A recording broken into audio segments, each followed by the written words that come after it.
কেমন যাবে 2026 সালের মুদ্রা এবং মুদ্রাস্ফীতি, টাকা, ডলার এবং অন্যান্য কারেন্সি? 2026 সালে মুদ্রার পরিমাণ, নতুন কোনো মুদ্রা প্রকাশ পেতে পারে। 2026 সালে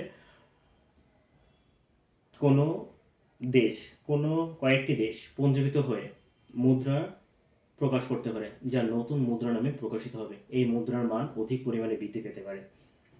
ডলারের মানটা লাস্টের দিকে অর্থাৎ শেষের দিকে কিছুটা কমে যেতে পারে, তবে খুব বেশি কম হবে না।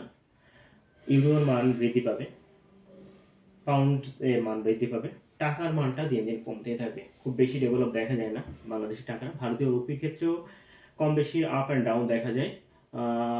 এটা 95 থেকে 95 পর্যন্ত যেতে পারে, $1 95 রুপি, এবং সেটা কমে 80 বা 85 পর্যন্ত আসার সম্ভাবনার ক্ষেত্রে দেখা যায়।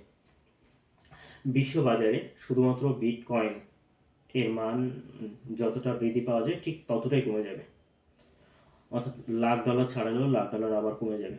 তাই আসলে মান বৃদ্ধি এবং কমের উপর ডিপেন্ড করবে। অন্যান্য কারেন্সিগুলো, অন্যান্য নতুন কারেন্সিগুলো আত্মপ্রকাশ করবে এবং সেই ধরনের ক্রিপ্টো কারেন্সিগুলোতে সব থেকে বেশি মানুষ লাভবান হবে, এবং সেই ধরনের ক্রিপ্টো কারেন্সি অর্থাৎ নতুন কারেন্সিগুলোতে সফলতা দেখা যেতে পারে বিজনেসের ক্ষেত্রে। এবং কিন্তু বিটকয়েনের মানটা দিন দিন পড়তে থাকতে পারে।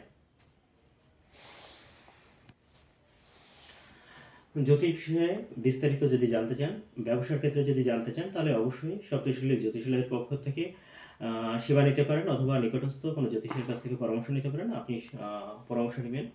এই ধরনের ভিডিওগুলো আপনার ভালো লাগলো কিনা অবশ্যই মতামত জানাবেন। আপনার সমৃদ্ধি কামনা করছি।